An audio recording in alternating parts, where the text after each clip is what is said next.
Since the mid-1980s, the Department of Game and Fish in their Rules and Information booklet has published that it would be considered trespassing for a member of the public to travel down a waterway where it crosses over private land.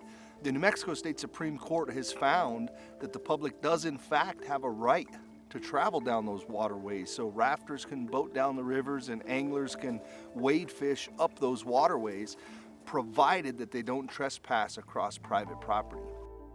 This ruling does not mean that in any way whatsoever we can trespass across private property. What this says is that the water itself, the waterway, is public and accessible to the public.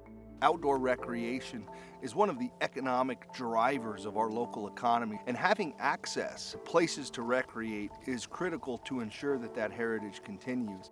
I really didn't think about waterfowl hunting until a few years of not drawing. And so at that point I was like, well, what other resources or what other hunts can I put in so that I'm not just sitting here waiting for the next upcoming year? What I did is I looked into upland hunting, I looked into waterfowl hunting. I invested some money into some of the equipment, and next thing you know, I'm out there waterfowl hunting with a few friends. Not many of us have hundreds or thousands of acres of private land to hunt on. So what many of us do is we take advantage of the resources that we do have, which in this case is going to be public land. We're actually out here in the middle of New Mexico along the Rio Grande. If you really waterfowl hunt, you'll notice that there's not enough water to go around for all of us to hunt. So you kind of have to beat the crowd, so to speak, in order to hunt a really good spot. Otherwise, it's very difficult, which is why water is so important to us. We need to make sure that we have access to it because it's such a limited resource.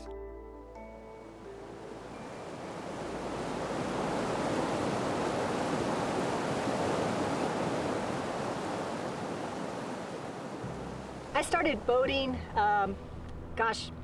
about 20, 30 years ago. Rivers are a fantastic way to explore the wildlands of New Mexico. You never know what you're going to see around the next corner. And then there's just the geology, the scenic beauty of New Mexico. I love the adrenaline of rapids going through and trying to figure out the rocks, the waves. But I also love the serenity of flat water and just wondering what's around the next corner. A lot of our rivers here in New Mexico, they traverse through public lands as well as private lands. So we need to make sure we understand what those different land ownerships are and what uses are acceptable for those different areas, and be respectful. I think it's really important that everybody who experiences these wildlands in New Mexico really practices good stewardship. There's enough room here in New Mexico along our rivers for everybody.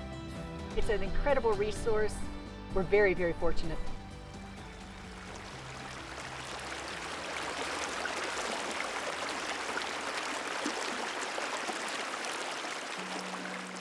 My grandpa, for my 9th birthday, bought me a 4-piece bamboo fly rod.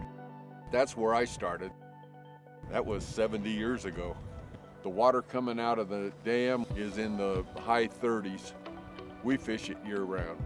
Susie fishes it a lot year-round. You've got to really think about what you're doing, how you're working your line, what flies you're working.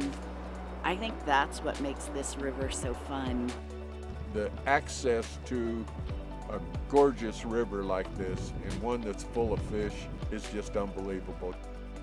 As outdoor recreationists, as hunters, as anglers, as kayakers and rafters and boaters, we cannot afford to create a negative perception of our access to these places by the private landowners who live there. We should always strive to leave it better than we found it.